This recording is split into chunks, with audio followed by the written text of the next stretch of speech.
You probably don't feel reckless with money. Your bills are paid. Your card doesn't get declined. There's food in the fridge, a roof over your head, and something left at the end of the month. And yet, money still feels tight, not mathematically, emotionally. So here's a quiet question most people never ask themselves. What if the problem isn't spending too much, but needing comfort too often? Part 1. The modern, responsible life. Let's talk about a normal life. You wake up, go to work or class, earn your after-tax income.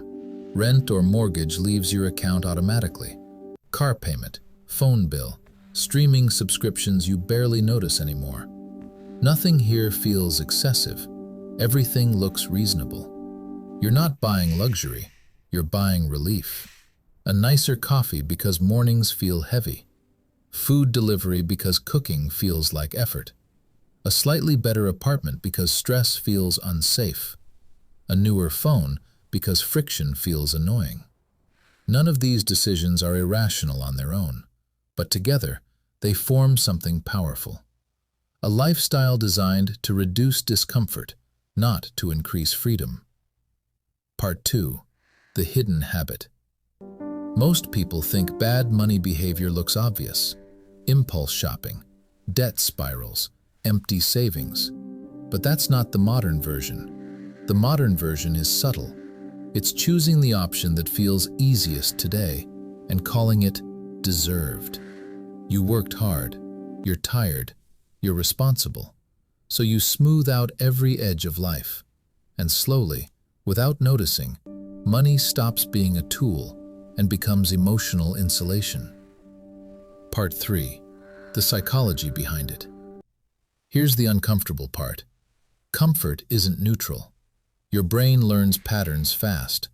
When discomfort appears, stress, boredom, loneliness, mental fatigue, you teach it the same solution. Spend a little, upgrade a little, outsource a little. Not because you're weak, because your environment trained you to do it.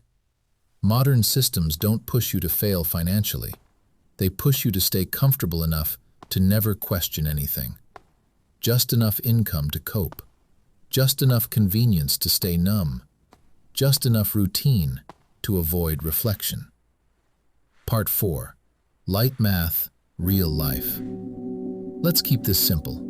An extra $8 here, $15 there, $40 for convenience. Not a crisis, but multiply that by months, then years. It's not the money that hurts most. It's what that money could have represented. Options, time, margin, the ability to say no. Comfort spending doesn't bankrupt you. It quietly limits your future self. Part 5. The emotional cost. This is why people say, I earn more than before, but I feel stuck. I'm disciplined but exhausted. I'm doing everything right, yet nothing feels open. Because emotional comfort creates emotional ceilings. When life feels too padded, urgency fades. When urgency fades, curiosity fades. When curiosity fades, growth slows, even if income rises. You don't feel trapped financially. You feel trapped psychologically. Part 6. What quietly intelligent people do differently. People who are genuinely calm around money don't chase discomfort. They also don't avoid it. They understand one quiet rule. Not every problem needs to be softened. Sometimes discomfort is information. Instead of asking, how can I make this easier right now? They ask, what is this tension trying to show me? They keep parts of life intentionally simple. Not because they can't afford better, but because clarity is worth more than convenience. They spend deliberately, not reflexively. They leave space. They allow friction, not as punishment, as awareness. Part 7. Reframing the idea of comfort. Comfort isn't the enemy. Unexamined comfort is. When every emotional dip is solved with spending, you stop building internal stability. Money becomes a coping mechanism instead of a resource. and the cost isn't visible on your bank statement. It shows up as quiet dissatisfaction, low-grade anxiety, the sense that life is managed, but not lived. You're not bad with money. You're just human in a system that rewards emotional spending and calls it normal. The shift isn't dramatic, it's subtle. Not less money, more awareness.